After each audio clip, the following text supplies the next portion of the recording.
Au VIe siècle précédant notre ère, un homme observait avec agacement les agissements honteux de ses contemporains qui, par leur polythéisme et leur conception anthropomorphique du divin, s'enfonçaient dans l'ignorance. Un seul Dieu, immobile et qui voit tout, un grec le disait déjà longtemps avant que le prophète de l'islam ne nous le rappelle.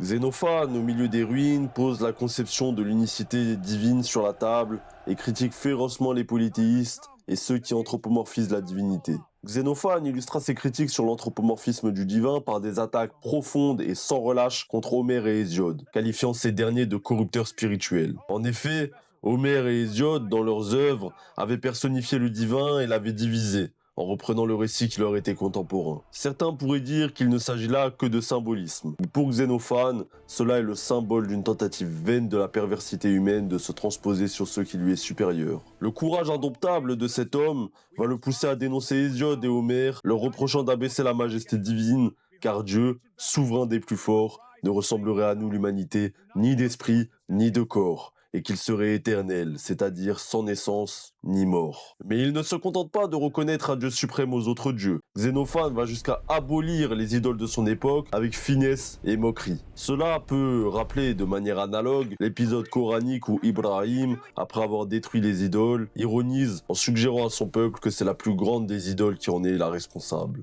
Avant Platon déjà, Xénophane critique ceux qui ont eu l'indécence que de personnifier Dieu. En effet, selon lui, si les animaux avaient la possibilité de dessiner, ils dessineraient des dieux à leur image. Xénophane inspira d'ailleurs fortement Platon sur ce point et sera l'un des plus influents penseurs à appeler à abolir complètement le polythéisme au profit d'un seul Dieu, source de tout, et qui dirige tout l'univers en n'ayant aucune forme. Pour Xénophane, Dieu est un, ni limité, ni infini, ni en mouvement, ni en repos. C'est une réalité divine dont il admet cependant que les hommes ne peuvent pas la connaître avec certitude. Un seul Dieu, le plus grand parmi les dieux et les hommes, qui ne ressemble ni aux mortels par le corps, ni par la pensée. Voici une citation retrouvée de ces fragments, nous rappelant la révélation coranique selon laquelle Dieu est unique, sans avoir engendré ni avoir été engendré, et sans connaître rien qui ne lui soit égal. La pensée de Xénophane fut enseignée notamment dans l'école éléatique, une source d'influence absolument considérable puisqu'on l'a qualifiée de présocratique, et Platon en sera d'ailleurs fortement influencé dans toute son œuvre, de la même manière qu'Aristote. Cette école, au sujet du divin, était absolument claire sur le sujet. Il n'y a de Dieu que Dieu.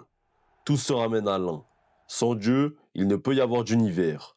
On peut alors dès ce moment parler d'un courant absolument monothéiste, opposé au polythéisme et ce qu'il possède d'anthropomorphique. Xénophane avait choisi, comme combat de sa vie, de démonter les mythes de son époque, se levant courageusement contre le courant qui lui était contemporain, en prenant d'énormes risques quand on sait la peine capitale qui attendait les hommes de ce cran. En effet, la punition prévue pour ceux qui ne croyaient pas en la multiplicité des dieux était de mourir, tels des martyrs, tués par la main de l'homme au nom de sa propre invention.